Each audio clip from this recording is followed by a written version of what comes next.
समर्पण की कला। श्री कृष्ण अर्जुन से कहते हैं कि मुझ अंतर्यामी परमात्मा में लगे हुए चित्त द्वारा संपूर्ण कर्मों को मुझ में अर्पण करके आशा रहित, ममता रहित और ज्वर रहित होकर युद्ध कर। यह श्लोक गीता का सारांश है और यह दैनिक जीवन में हमारे कई संदेहों का निवारण करता है। हमारा पहला संदेह हमें क्या करना चाहिए है, जो इसलिए उत्पन्न होता है क्योंकि हम जो कर रहे हैं जिससे हम खुश नहीं हैं, क्योंकि हमें लगता है कि खुशी कहीं और किसी दूसरी क्रिया में है। लेकिन यह श्लोक हमारे पास जो काम है उसे उच्चतम क्षमता के साथ करने हेतु प्रेरित करता है, जो हमारे द्वारा चुना गया हो या हम पर थोपा गया हो। ऐसा कार्य कुरुक्षेत्र युद्ध जितना ही क्रूर और जटिल हो सकता है, जिसमें किसी को मार दिया जाएगा या स्वयं मर जाएगा।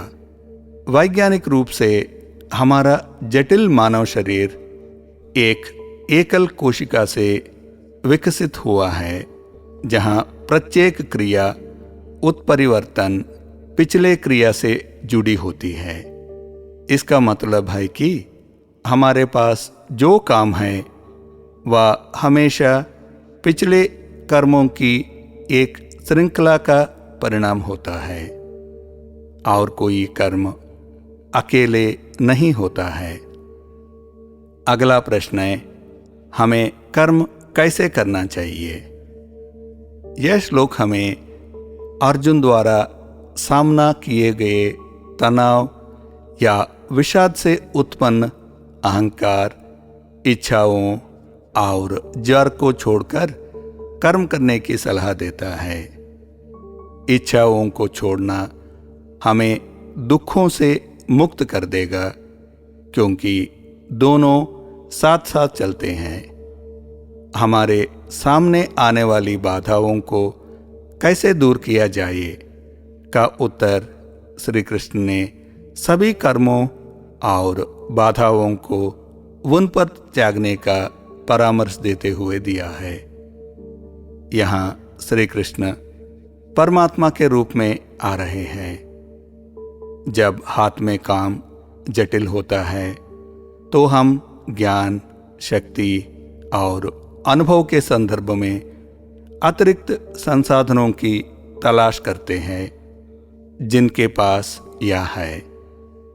सर्वोच्च मांग परमात्मा के प्रति समर्पण है, खासकर जब समाधान हमारी समझ से परे है।